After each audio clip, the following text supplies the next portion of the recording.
क्या हो अगर मैं आपसे कहूं कि भारत के घने जंगलों में कुछ ऐसे विदेशी खुलेआम घूम रहे थे जिन्होंने इराक में खूंखार आतंकवादी संगठन आईएसआईएस से जंग लड़ी है। क्या हो अगर टूरिस्ट बनकर आए ये विदेशी मेहमान असल में भारत के खिलाफ एक खौफनाक ड्रोन आर्मी तैयार कर रहे हो। और क्या हो अगर ये सिर्फ एक छोटा सा ऑपरेशन नहीं बल्कि भारत को तोड़ने की किसी बहुत बड़ी अंतर्राष्ट्रीय साजिश का पहला कदम हो। नमस्कार दोस्तों, आज हम शुरुआत करते हैं उस खबर से जिसने दिल्ली से लेकर वॉशिंगटन तक हलचल मचा दी है। भारत की national investigation agency NIA, military intelligence और भारतीय सेना ने मिलकर एक ऐसा जॉइंट ऑपरेशन किया जिसकी भनक किसी को नहीं लगी। एयरपोर्ट से लेकर बॉर्डर तक महीनों से जाल बिछाया जा रहा था और आखिरकार 7 विदेशी नागरिकों को गिरफ्तार किया गया। इनमें से 6 नागरिक यूक्रेन के हैं और एक अमेरिका का है। अब आप सोचेंगे कि इसमें क्या बड़ी बात है, विदेशी तो भारत आते ही रहते हैं। जी हाँ, ये 7 विदेशी भी टूरिस्ट वीजा पर ही भारत आए थे, लेकिन इनका मकसद ताजमहल देखना या गोवा के बीच पर घूमना नहीं था। इनका असली मिशन था नॉर्थ ईस्ट इंडिया के रास्ते म्यांमार के घने जंगलों तक पहुंचना। इन 7 लोगों की टोली में एक ऐसा नाम शामिल है जिसे सुनकर किसी के भी रोंगटे खड़े हो जाए। इस शख्स का नाम है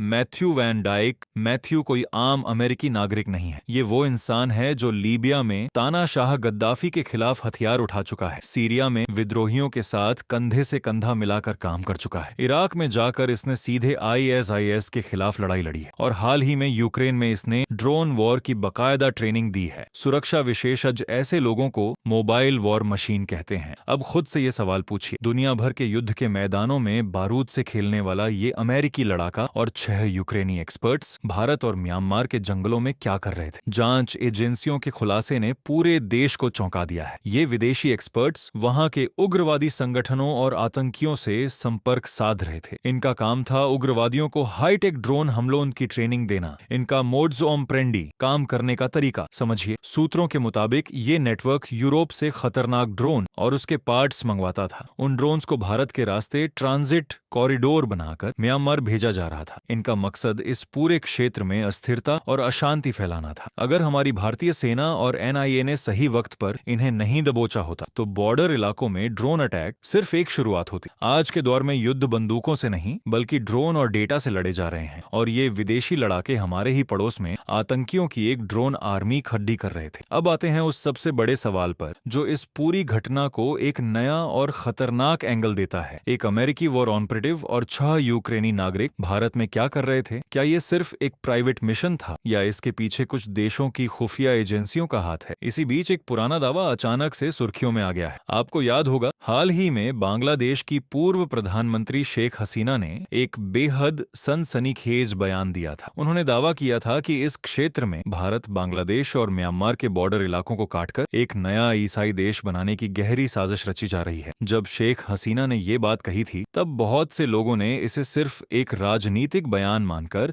नजरअंदाज कर दिया था, लेकिन आज जब हमारे नॉर्थ ईस्ट के जंगलों में अमेरिकी और यूक्रेनी लड़ाके ड्रोन की ट्रेनिंग देते हुए पकड़े जाते हैं तो वो पुराना दावा फिर से जिंदा हो जाता है। ये कोई इत्तेफाक नहीं लगता, ये साफ इशारा कर रहा है कि कहीं ना कहीं एक बहुत बड़ा इंटरनेशनल गेम खेला जा रहा है। फिलहाल एनआईए इस पूरे विदेशी ड्रोन नेटवर्क की हर एक कड़ी को जोड़ रही है। पूछताछ जारी है और आने वाले दिनों में और भी बड़े खुलासे होने की पूरी उम्मीद है। लेकिन एक बात जो शीशे की तरह साफ हो चुकी है वो ये है कि अब जंग सिर्फ सरहदों पर जवानों के बीच नहीं लड़ी जाती। अब जंग ड्रोन, डेटा और अंधेरे में छिपे हुए नेटवर्क्स के जरिए लड़ी जा रही है। तो क्या भारत एक बहुत बड़े ड्रोन प्रॉक्सी वॉर के निशाने पर आ चुका है? क्या विदेशी ताकतें हमारे पड़ोस में अशांति फैलाकर भारत को घेरने की कोशिश कर रही हैं? ये घटना सिर्फ एक न्यूज नहीं है, ये हम सबके लिए एक बहुत बड़ा अलर्ट है। आपकी इस पूरी खबर पर क्या राय है? अपने विचार नीचे कमेंट सेक्शन में हमें जरूर बताएं। हम हर एक कमेंट को पढ़ते हैं। अगर आपको ये जानकारी महत्वपूर्ण लगी हो तो इस वीडियो को लाइक करें और अपने दोस्तों परिवार के साथ शेयर करें ताकि हर भारतीय इस खतरे से वाकिफ हो सके। और हमारे चैनल को सब्सक्राइब करना, बड़ी खबरों के लिए जुड़े रहें हमारे साथ। सुरक्षित रहें,